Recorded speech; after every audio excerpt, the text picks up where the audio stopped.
வெளிப்படுத்தின விசேஷம் 1:6 வாசிங்க. அந்த இயேசு கிறிஸ்துவின் ரத்தத்திற்கு என்ன வல்லம் இருக்கு? பாவங்களை நீக்கி கழுவி சுத்திகரிக்கக்கூடிய, விடுதலை கொடுக்கக்கூடிய வல்லம் இருக்கு. வாசிங்க. தமது ரத்தத்தினாலே நம்முடைய பாவங்களை நம்ம கழுவி போதும். எப்படி இயேசு கிறிஸ்துவனுடைய ரத்தத்திற்கு பாவங்கள் அற கழுவக்கூடிய ஒரு தன்மை இருக்கு. தீத்துக்குழுது நிருபம் 2:14 வாசிங்க. அங்க அக்கிரமங்களிலிருந்து மீட்கத்தக்கவாறு ஒரு வல்லமை இயேசு கிறிஸ்துவின் ரத்தத்துக்கு இருக்கு. வாசிங்க. அவர் நம்மை சகல அக்கிரமங்களிலிருந்து மீட்டுக்கொண்டு தமக்குரிய சொந்த ஜனங்களாகவும் நற்கிரியை செய்ய பக்தி வைராகியம் உள்ளவர்களாகவும் நம்மை சுத்திகரிக்கும்படி நமக்காக தம்மை தாமே ஒப்பு கொடுத்தார். பாருங்க, அந்த இயேசு கிறிஸ்துவனுடைய ரத்தம் அக்கிரமங்கள் அற நம்மளை சுத்திகரிக்குது. தாவீது ராஜாவுடைய வாழ்க்கை உங்க எல்லாருக்குமே தெரியும். அந்த மனுஷன் ஒரே ஒரு பெரிய தவறு செய்தார். பெத்செபாள் என்றுதான ஒரு பெண்ணை விரும்பினார். அந்த பெண்ணினுடைய புருஷனை கொலை செய்தார். ஆனா அவருடைய விடுதலை கேட்டுதான் அந்த ஜெபத்தை நீங்க பாருங்கள். 51வது சங்கீதம் 2:7 வாசிங்க.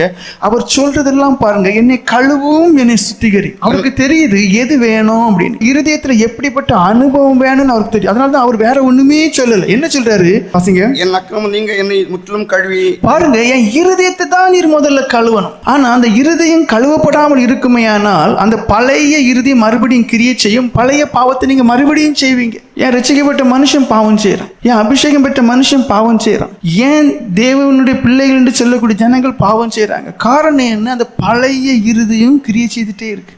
அதை அறிந்துதான தாவீது ராஜா என்ன சொல்றாரு? என் இருதயத்தை கழுவு, என்னை பாவமுறை கழுவி சுத்திகரியும், எனக்குள்ள புது இருதயம் புது ஆவியை உருவாக்கும் என்று சொல்றாரு. மறுபடியும் வாசிங்க. என் அக்கிரமம் நீங்க என்னை முற்றிலும் கழுவி, என் பாவமுறை என்னை சுத்திகரியும். பாருங்க, அந்த காரணமா இருக்கக்கூடிய எல்லாவற்றையும் என் இருதயத்தை விட்டு கழுவும், சுத்திகரியும் என்று சொல்லுகிறார். 7வது வசனம். நீர் என்னை ஈசோப்பினால் சுத்திகரியும், அப்பொழுதுதான் சுத்தமாவேன். என்னை கழுவியர்களும், அப்பொழுது நான் உறைந்த மழையிலும் வெண்மையாவேன். பாருங்க, இருதயத்தை கழு. இனி இந்த இருதயத்துல இப்படிப்பட்டதான பாவ கிரியைகளை செய்யத்தக்கவான ஒரு தூண்டுதல் எனக்குள்ள இருக்கக்கூடாது.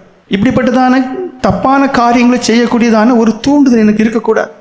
அப்ப அதுக்கு ஒரே வழி நீங்க தான். நீங்க எனக்கு என்ன செய்யணும்? என் இருதயத்தை பாவமுறை கழு, என் இருதயத்தை பாவமுறை சுத்திகரி அப்படி பரிசுத்த ரத்தத்தால்.